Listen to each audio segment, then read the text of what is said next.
Olá, sejam bem-vindos ao nosso segundo módulo, a segunda parte da nossa aula, do nosso evento de ações constitucionais para a OAB segunda fase.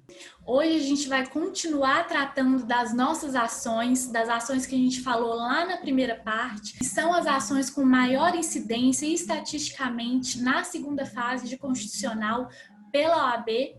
Eu espero que vocês tenham feito o treino que eu encaminhei para vocês no e-mail.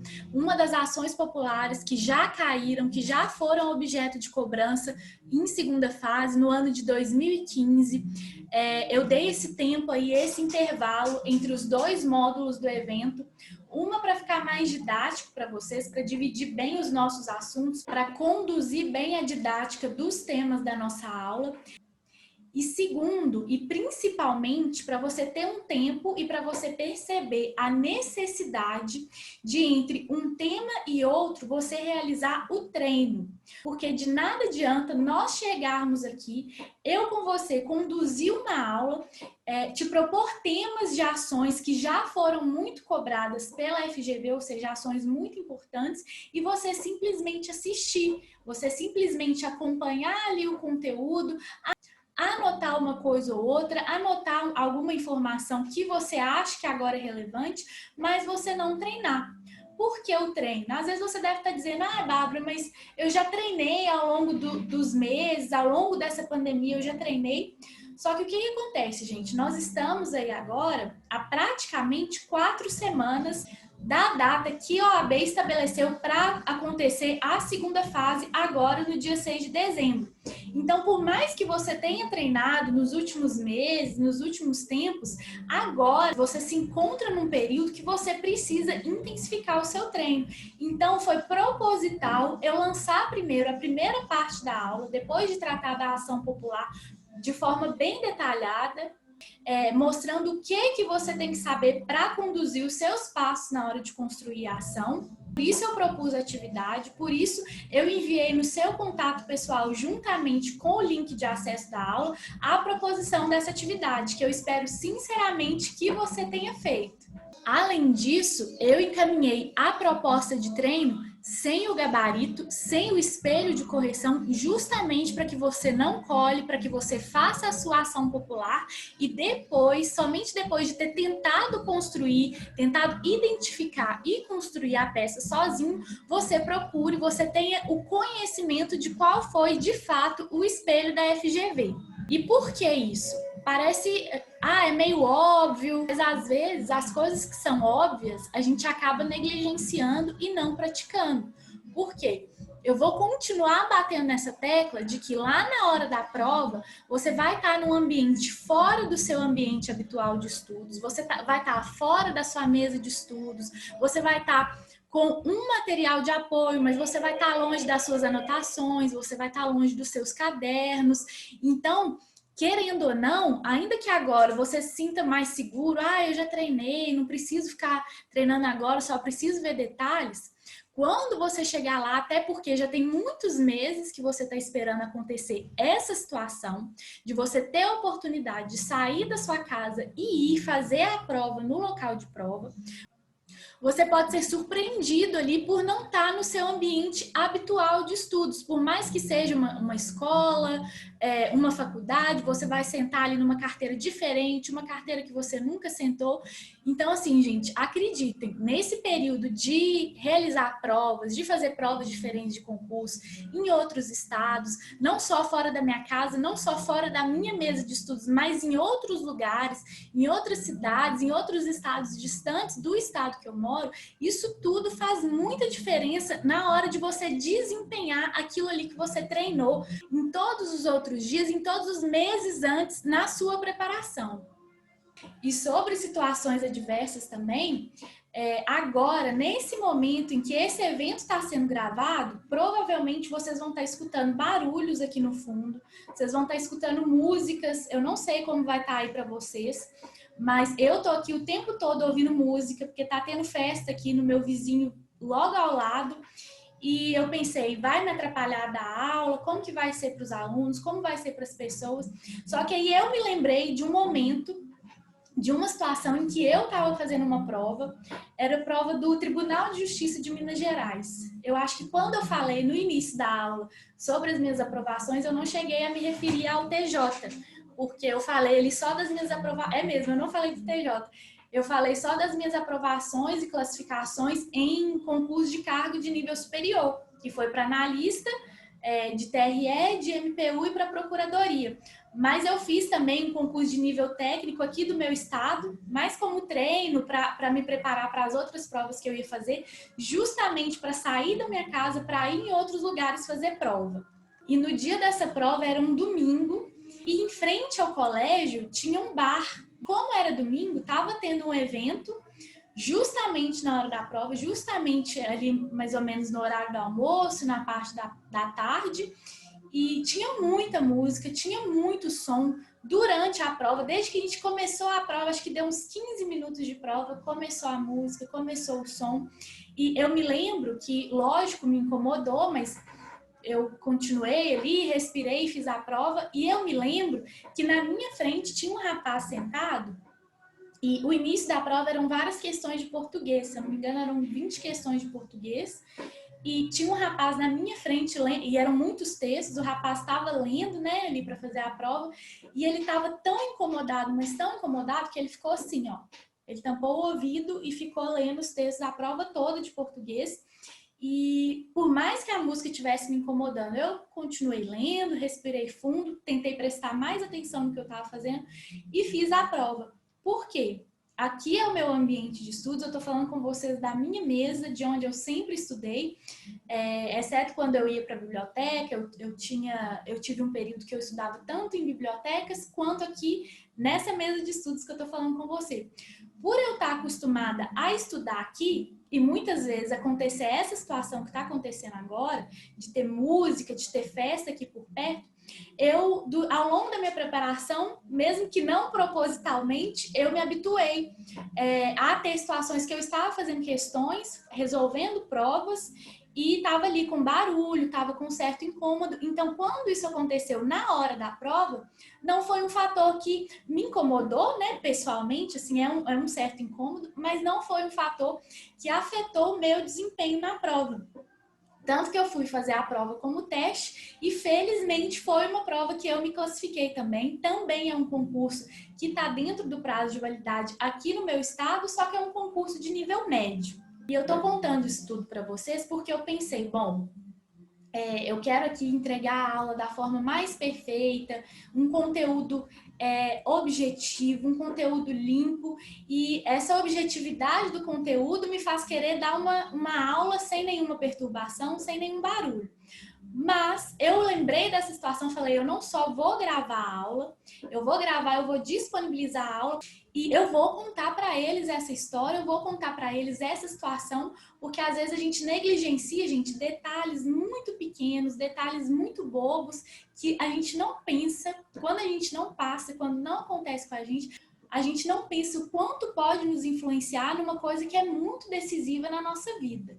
Então, o recado que eu queria dar era esse. A gente vai aqui continuar a nossa aula. Se porventura vocês ouvirem algum barulho, foquem na minha voz, foquem nas informações, no que eu estou explicando, anotem. E vamos lá, então, falar do nosso mandado de segurança, da nossa ação direta de inconstitucionalidade, porque aqui a gente não pode perder tempo. Então, dando seguimento aqui, com o nosso mandado de segurança, que é outro remédio constitucional também passível de cobrança. É um remédio constitucional que já caiu, inclusive, mais vezes do que a ação popular, só que nós não podemos dizer que ele é mais ou menos importante do que a ação popular, né?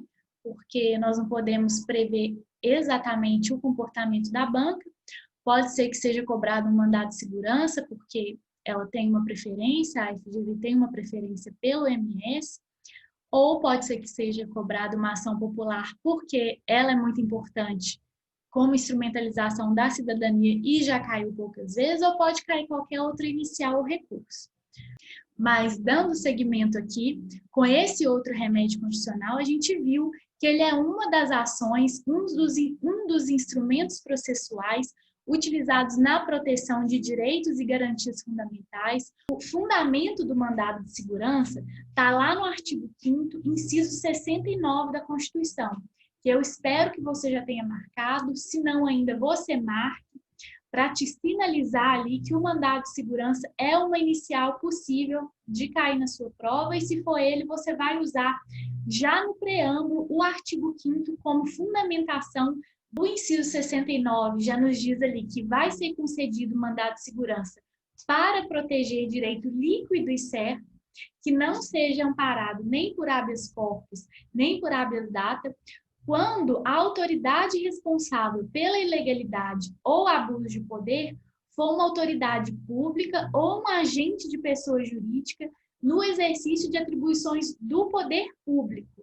Desse conceito do inciso 69, a gente já tira que o polo passivo, a autoridade coatora do mandado de segurança, ou seja, a pessoa contra quem você vai impetrar o mandado de segurança, se for o caso, vai ser um agente público, não vai ser um agente particular.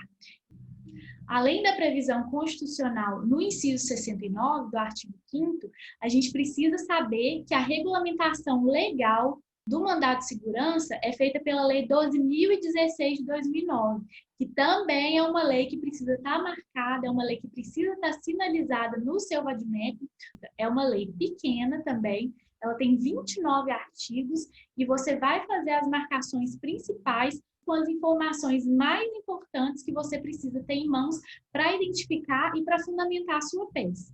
E como objetivo do mandado de segurança, nós já vimos que é a proteção de um direito líquido e certo que não seja amparado nem pelos remédios de habeas corpus, nem pelo habeas data.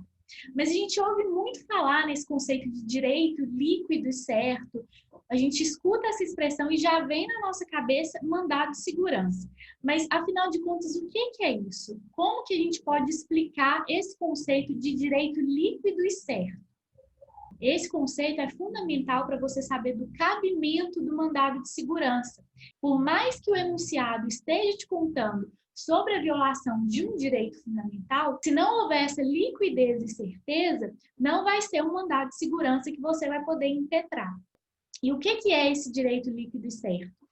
Basicamente, é um direito que, para ser exercido, você não vai precisar de outros meios de prova, senão os documentos que você já vai juntar com a sua inicial. Eu juntei aqui alguns conceitos do próprio STF, conceitos mencionados pelo próprio STF, numa decisão de um mandado de segurança. O MS 32874, lá de São Paulo, no corpo dessa decisão, o STF trouxe ali para nós, de uma forma muito didática, de uma forma muito bem transcrita, o que é que a própria corte entende sobre o conceito de direito líquido e certo.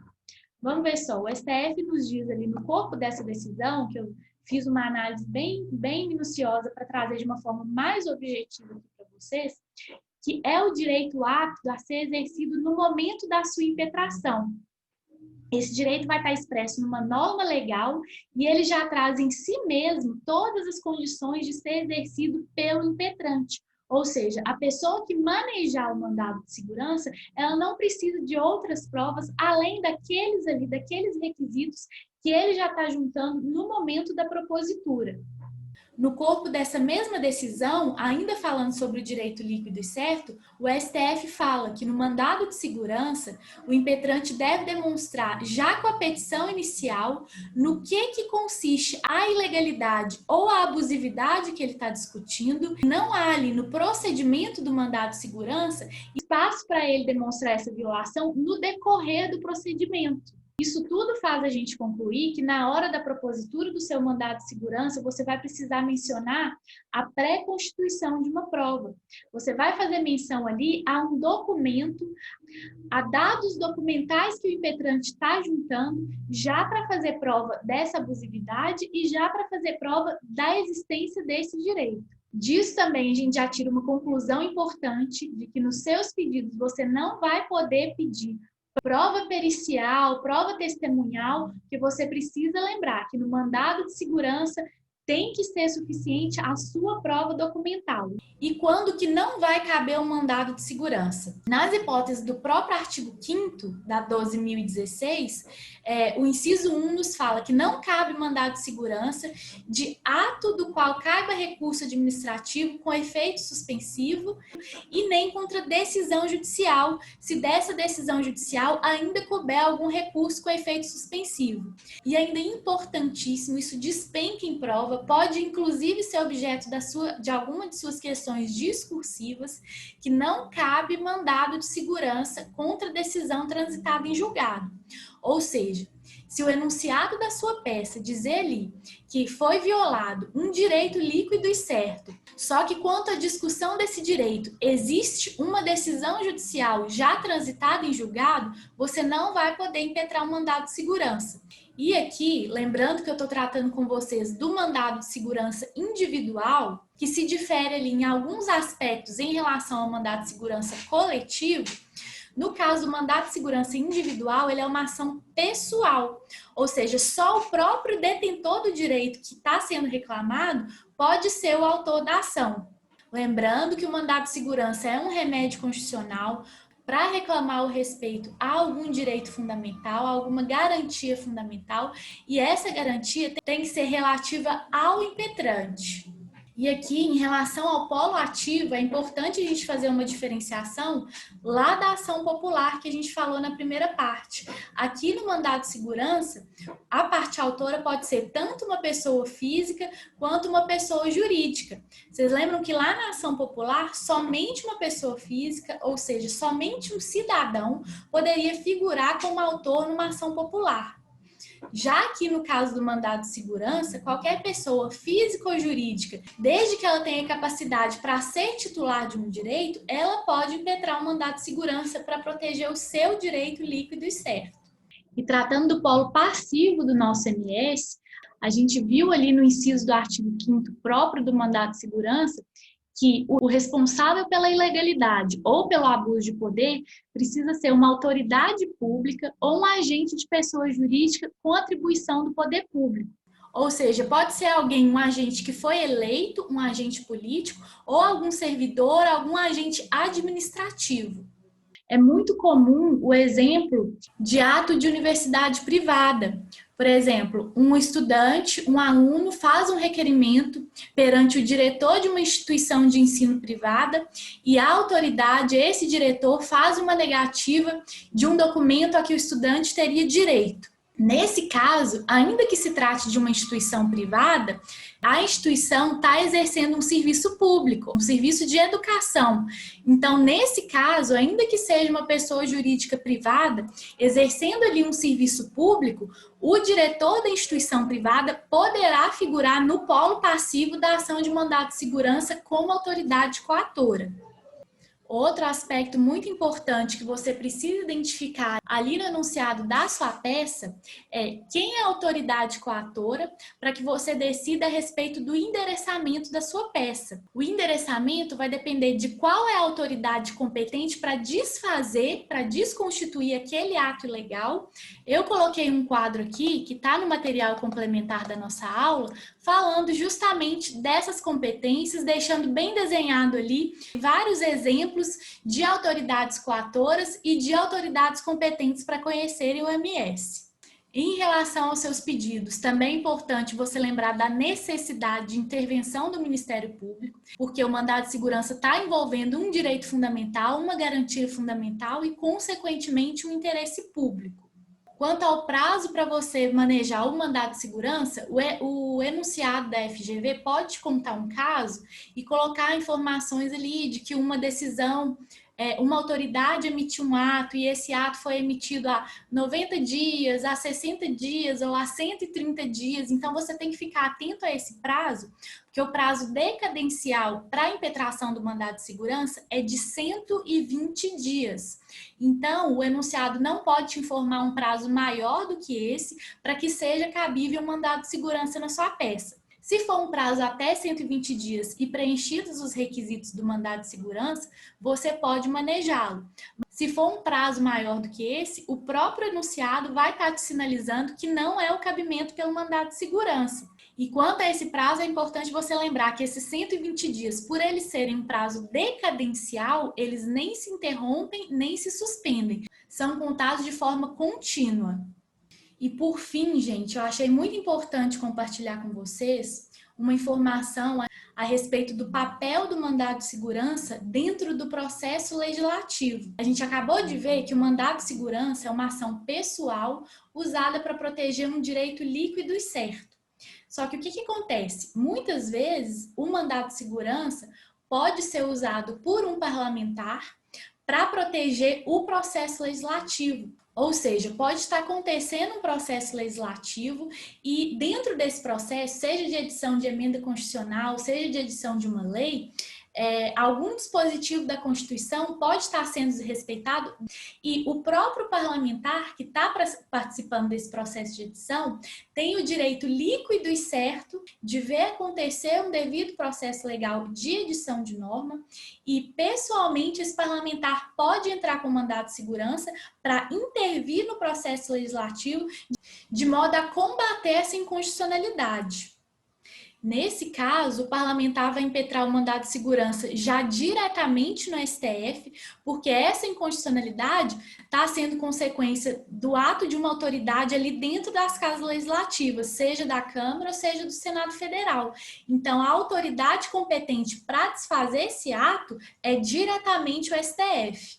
Bom, essas foram as nossas considerações principais sobre o que você tem que saber para identificar um mandado de segurança, para saber quais são os requisitos principais para a construção do seu mandado de segurança, para você ficar tranquilo, se for essa peça que cair, você vai conseguir identificar, você vai conseguir construir, e os passos práticos, ou seja, a aula do nosso passo a passo, está dentro do nosso curso intensivo de 30 dias, justamente para essa aula não ficar muito longa, para não ficar muito cansativa. Eu te mostrei os requisitos principais aqui do MS e a gente já vai partir para a nossa ação direta de inconstitucionalidade.